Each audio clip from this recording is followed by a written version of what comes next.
You're listening to Community Global Internet Radio. I'm Diane Kaiser, and today we launch our first ever episode of Aunties of the Golden West.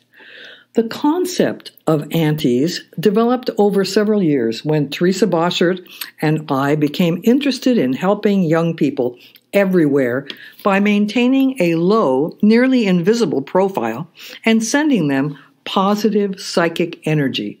And of course, if they asked, we would give them a little advice from time to time, like on Quora.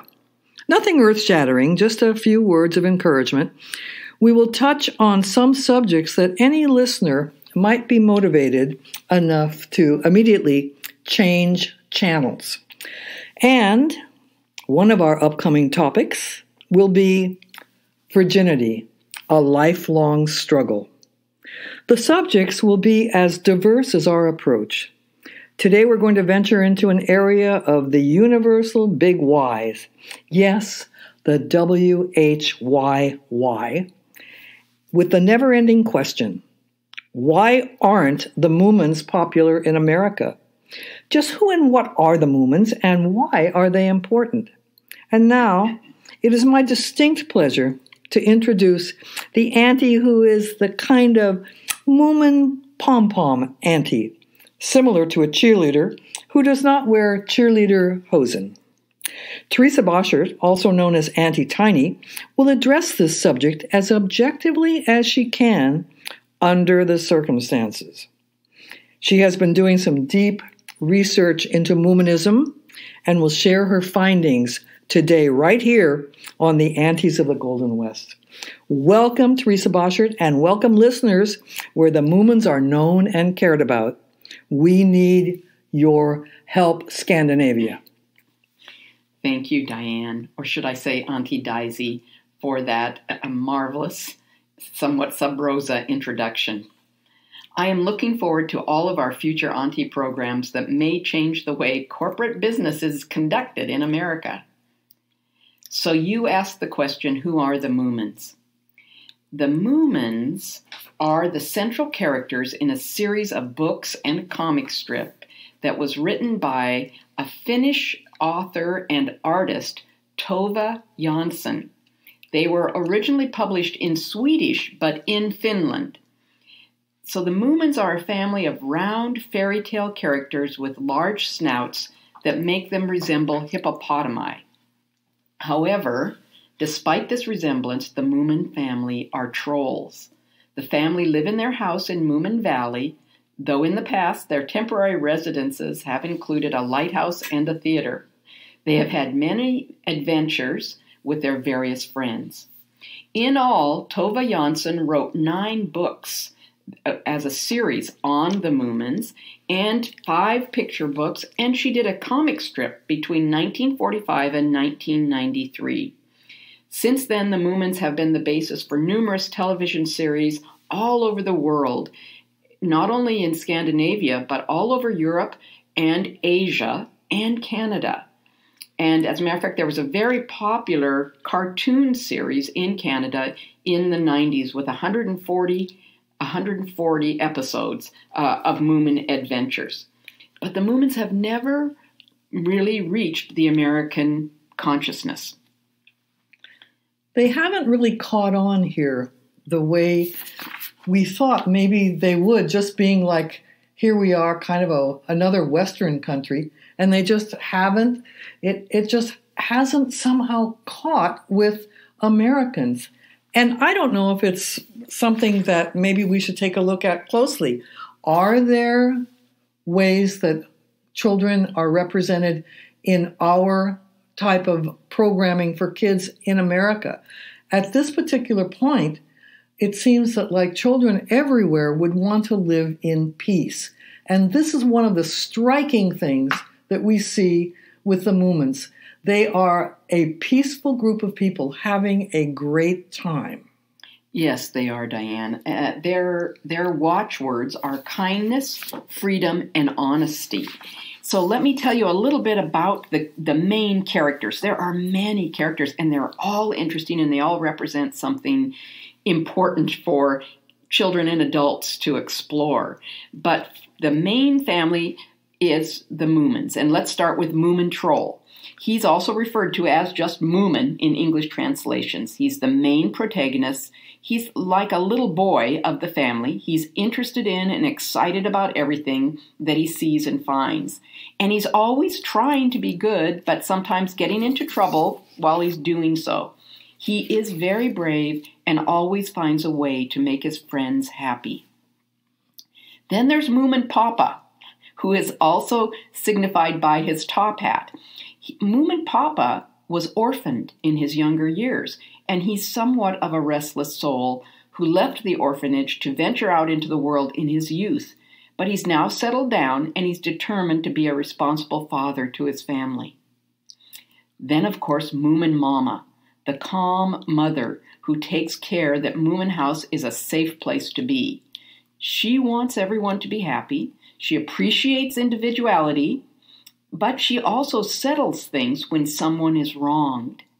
She always brings good food as well as whatever else may be necessary on a journey, and she carries it in her symbolic handbag.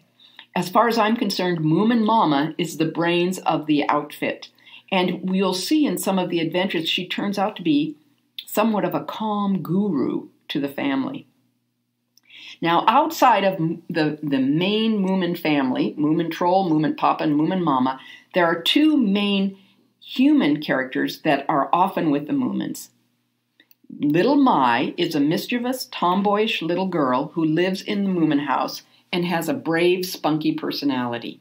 She likes adventure, but she loves catastrophes, and often does somewhat mean things on purpose. She finds messiness and untidiness exciting and is very down to earth when others are not. Then there's Snufkin, another human figure. He's Moomin's best friend. He's a somewhat lonesome philosophical traveler who likes to play the harmonica and wanders around the world with only a few material things so as not to make his life complicated.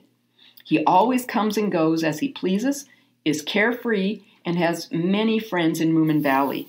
He is also shown to be quite fearless and calm in even the most dire situations, which has proven to be a great help to Moomin Troll and to the others when they are in danger.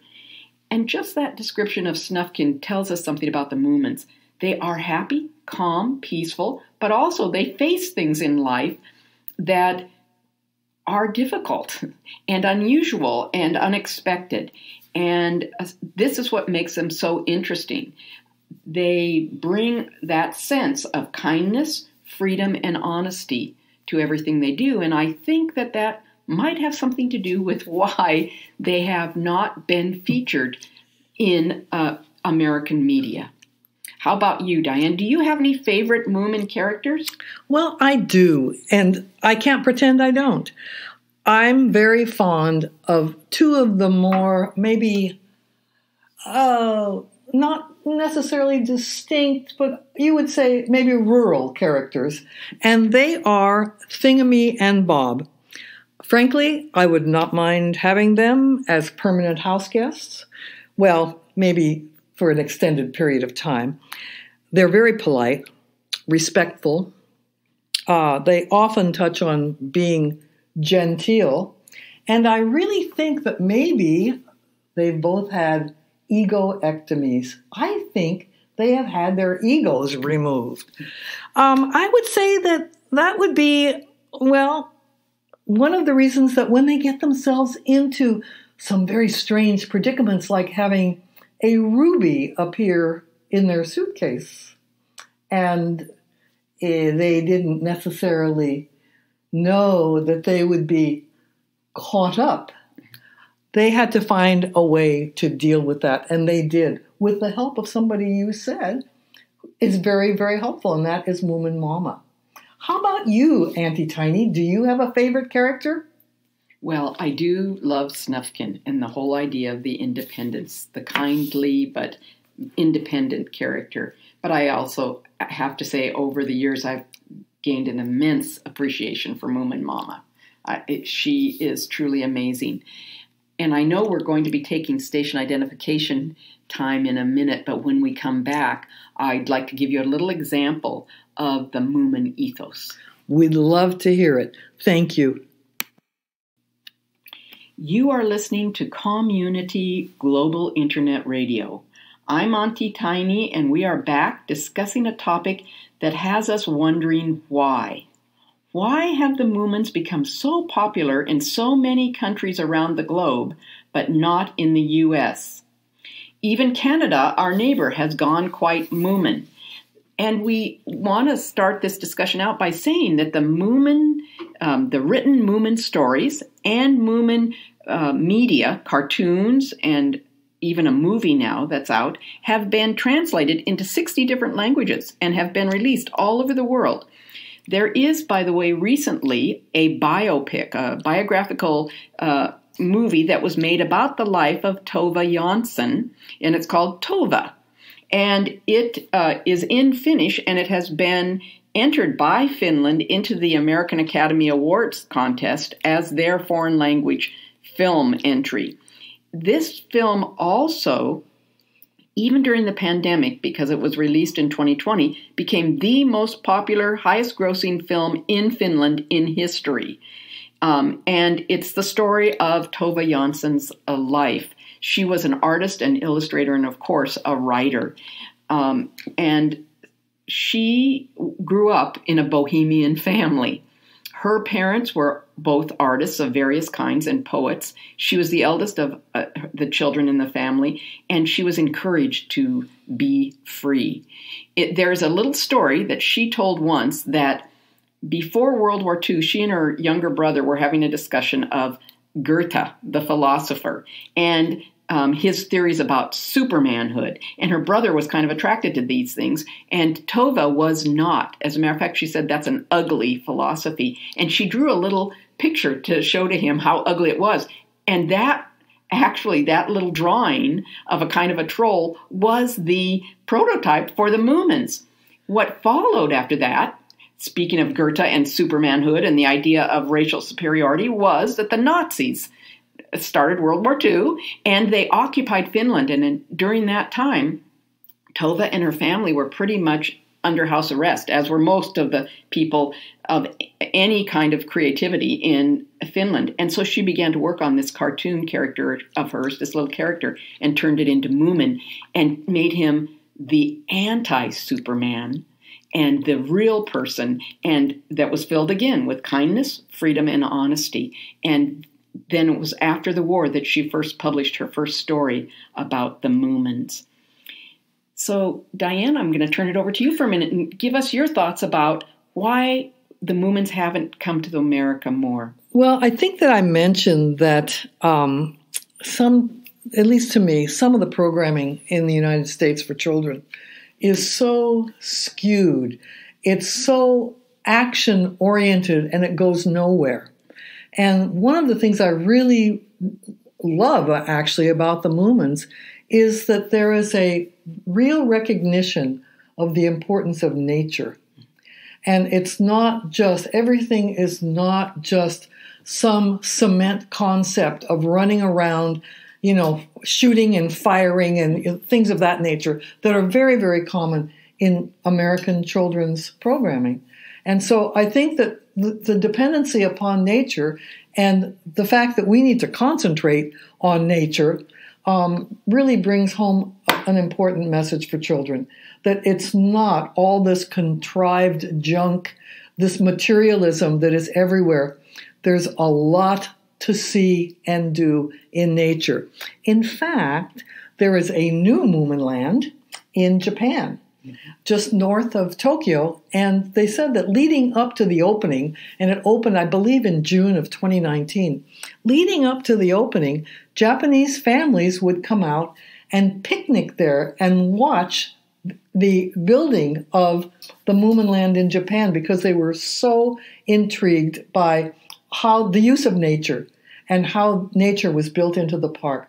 So I would say that, that to me would be an important aspect for American children. And some of our programming has been excellent. Mr. Rogers, that was excellent. You don't make a movie about somebody who wasn't excellent. And so I think that America has, but he's a standout. Mm-hmm, mm-hmm. Yeah, and I think you make a good point about the Moomins are very natural characters, and they do live in harmony with nature. And they create a safe space. And what Tove Jansson, I think, did in this safe space is then begin to explore the real psychological realities behind childhood. The Moomins not only have adventures and happy times, they have fearful and dangerous things that happen to them, and they solve those problems. They also have unexpected things that happen to them, like at one point, their house was flooded, and they had to move everything upstairs. And they cut a hole in the floor of their upstairs bedroom where they all had gone to. And Moomin was sent down there to swim through the floodwaters and just retrieve the coffee and the coffee pot. If they had the coffee and the coffee pot upstairs, they'd be fine.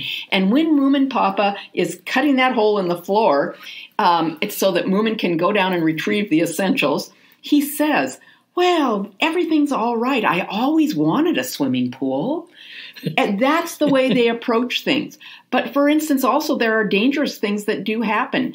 At one point, there is a character called the hobgoblin. Now, in Scandinavian tradition, a hobgoblin isn't necessarily a scary or a terrible figure, but it's a magical figure and a little bit sobering, but not one to be that's cruel or evil at all. But the hobgoblin, in this case, has been flying around the world on a panther, searching for his ruby. He has a ruby that he just loves, and it helps him understand the world somehow, and he's lost it. And when he's flying through Moomin Valley looking for it, he drops his top hat. It flies off in a storm. And Moomin and Snuff can find it, and they bring it home. And they're playing hide and seek, and Moomin climbs into the top hat and hides. Well, they didn't realize that when it's a hobgoblin's top hat, it's magical. And so when Moomin emerges from the top hat, he doesn't look like himself. As a matter of fact, he looks a little bit like what you might think of as sort of a demon. He is still himself, but he looks strange as can be. And everyone around him, including his father, look at him and say, "We don't know who you are, but we want you to leave the house." And of course, he becomes kind of upset, and he looks in a mirror and realizes, "Oh my gosh, they don't recognize me." So as they're trying to say, "Go away because you're a little scary," they call on Moomin Mama. She comes in, and he takes a look at him, and he says, "Please, for heaven's sake, find me." And she looks in his eyes and says, "Yes, this is my Moomin." Hugs him, and he comes back into his natural form. That was a scary and intense little episode. And this was in a cartoon made for children. And it addressed something that a lot of times I think kids have a question about. Am I seen? Who am I? They hit on things that I think Americans haven't quite, in our media, matured until hopefully recently enough to explore some of these things with children. So I think that they are a pleasure and a wisdom yet to be experienced by Americans, and I hope we will get into them. I totally agree with you. And Auntie Tiny, thank you for raising our Moomin consciousness. And I will let our listeners know that you will be in charge of all children's programming, including the Narinder Dhaliwal readings, such as Mole's First Picnic, The Wind in the Willows, and The Birth of Woody Woodpecker. It Wasn't in a Nest. And to all aunties everywhere, here, there, and at large, a very pleasant continued life.